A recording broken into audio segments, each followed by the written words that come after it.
Hello student, I am M K Tyagi और आज हम रे ऑप्टिक्स की ही बात करेंगे, मिरर से रिलेटेड न्यूमेरिकल्स की। तो टॉपिक हो गया हमारा numerical problems related to mirror.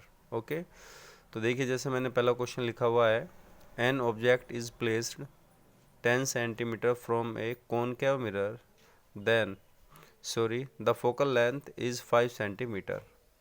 Determine point first image distance, second magnification.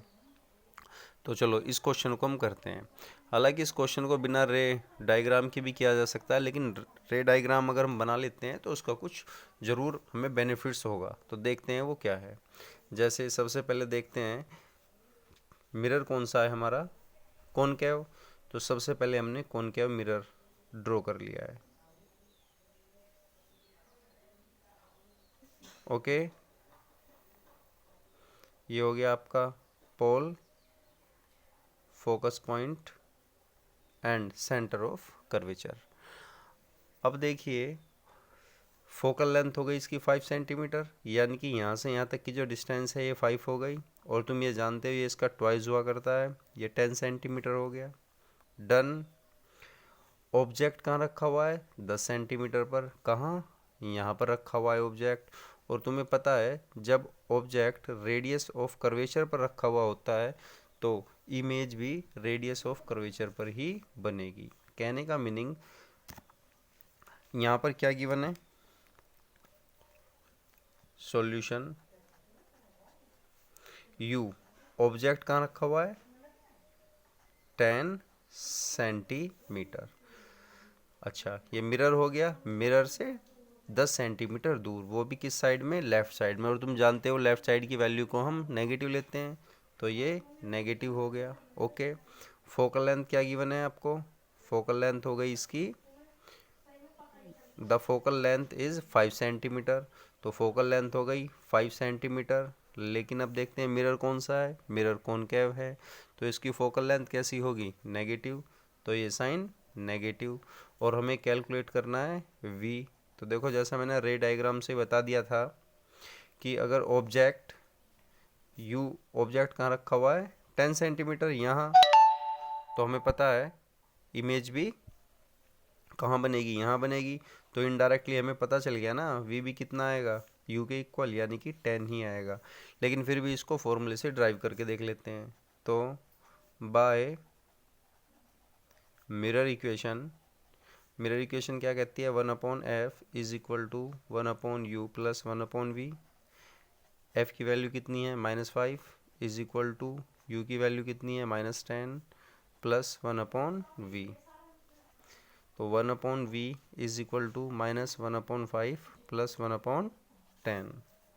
अब ये सिंपल मैथमेटिक्स है। 1/v is equal to LCM 10 -2 plus 1 is equal to v equal to -10 centimetre. तो देखिए क्या हम बिना रे डायग्राम के भी कर सकते हैं, लेकिन इससे हमें काफ़ी हेल्प मिल जाती है। हमें ये पता चल जाता है कि हमारा आंसर सही आने वाला है या गलत। अब एक ऐसे ही दूसरा क्वेश्चन देखते हैं।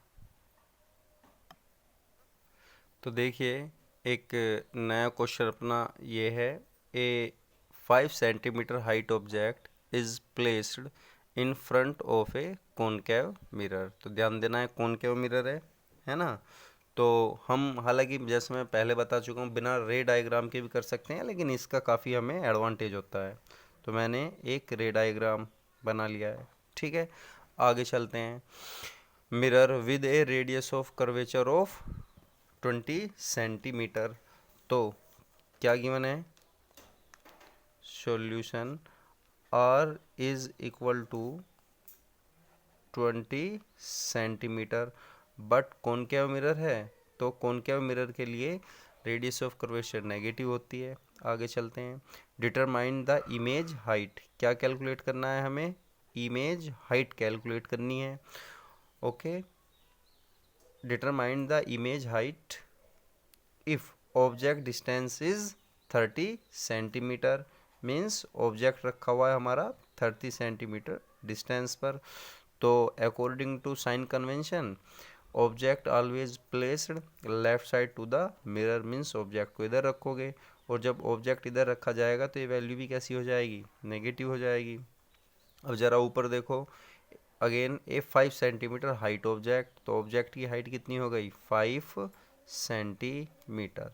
तो हमें यहाँ एच डैश कैलकुलेट करना है। ओके, अब अपन जानते हैं क्या, मिरर से रिलेटेड जितने भी क्वेश्चन होंगे, न्यूमेरिकल्स होंगे, उसमें दो ही फॉर्मूले यूज़ होंगे, या तो मिरर इक्वेशन या फिर मैग्निफिकेशन का फॉर्मूला। तो by formula of magnification m is equal to h dash upon h, एक तो ये होता है फॉर्मूला, और इसके कुछ एडिशनल फॉर्मूले हमने पढ़े हुए थे, जैसे तुम्हें याद होगा minus v upon u is equal to f minus v upon f is equal to f upon f minus u. Okay, तो देखते हैं हमारी रिक्वायरमेंट क्या है। अगर किसी भी तरीके से m कैलकुलेट हो जाता है, h हमें गिवन हो गया, तो h डैश इजीली हम कैलकुलेट कर सकते हैं। ओके, तो ज़रा देखिए, ज़रा इस को ध्यान से देखो, तो we get m is equal to f upon f minus u. तो पहले हमें m कैलकुलेट करना है, f गिवन है क्योंकि r गिवन है, और तुम जानते हो f इज इक्वल टू क्या होता है r/2। तो r की वैल्यू हो गई 20 सेंटीमीटर, तो f की वैल्यू कितनी हो जाएगी -10 सेंटीमीटर। f हमें पता है। ओके, f अगेन, और फिर u कितना गिवन है 30 सेंटीमीटर। तो यहाँ से हम m की वैल्यू कैलकुलेट कर सकते हैं, और m इज इक्वल टू क्या होता है h डैश अपॉन h। तो m की वैल्यू कैलकुलेट कर चुके हैं, h गिवन है, h डैश हमें निकालना है। तो इस तरीके से हम इमेज डिस्टेंस को कैलकुलेट कर सकते हैं। तो आई होप इस क्वेश्चन को तुम खुद करके देख सकते हो। अब एक नया क्वेश्चन देखते हैं। तो एक नए टाइप के क्वेश्चन पर और डिस्कस कर लेते हैं, देखते हैं क्या है। An image formed by a concave mirror is 4 times greater than object and image will be real. Then if the radius of curvature of mirror is 20 centimeter, then determine object distance in the front of the mirror. तो case क्या है, case ये है कि एक again कौन सा mirror है हमें देखना पड़ेगा, कॉनकेव मिरर है। तो अगेन हमारे पास कॉनकेव मिरर है, और इस क्या कुछ दिया है क्या, देखते हैं। इसकी रेडियस ऑफ कर्वेचर गिवन है, तो सॉल्यूशन r हो गया 20 सेंटीमीटर। अब तुम्हें पता है कॉनकेव है, कॉनकेव के लिए r will be negative, so f हो गया -10 सेंटीमीटर। तो केस क्या है, केस ये है, ये कॉनकेव मिरर जो इमेज बनाता है वो इमेज ऑब्जेक्ट से 4 गुना बड़ी है। ऑब्जेक्ट से इमेज, जो इमेज मिरर बना रहा है वो ऑब्जेक्ट से 4 गुना बड़ी है। तो ये जो 4 हमारे पास वैल्यू है इज़ 4 टाइम्स ग्रेटर, ये क्या है, एक्चुअली ये मैग्निफिकेशन की वैल्यू है। तो मैग्निफिकेशन हो गया 4। अब मैग्निफिकेशन विल बी नेगेटिव और पॉजिटिव। अब इसका मीनिंग क्या होता है, जैसा हमने लास्ट वीडियो में डिस्कस किया था, अगर मैग्निफिकेशन पॉजिटिव होता है तो इमेज वर्चुअल होती है, और मैग्निफिकेशन नेगेटिव होता है तो इमेज रियल होती है। अब देखते हैं क्या है, image will be real, image real है तो m की वैल्यू 4 ना होकर -4 होगी। Okay, determine the object distance, और हमें कैलकुलेट करना है u। तो अब इसको करने के हालांकि काफ़ी मेथड हो सकते हैं, तो एक मेथड हम भी देख लेते हैं। तो तुम्हें पता ही है, we know that m is equal to h dash upon h is equal to minus v upon u is equal to f minus v upon f is equal to f upon f minus u।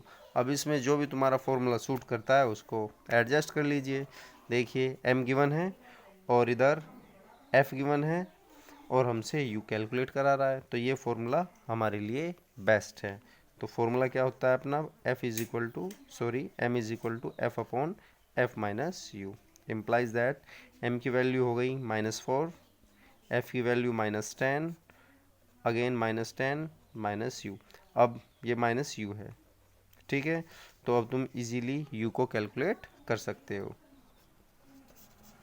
ये calculation है, कर सकते हो। इसका दूसरा method क्या हो सकता था, इसका दूसरा मेथड ये हो सकता है, अगर हमारे बाई चांस ये सभी फॉर्मूले याद नहीं रहते हैं तो दूसरा मेथड क्या हो सकता है इसका, मिरर इक्वेशन तो हमें याद रखनी ही होगी। तो मिरर इक्वेशन का क्या फॉर्मूला होता है, मिरर इक्वेशन क्या होती है, 1/f is equal to 1/v plus 1/u।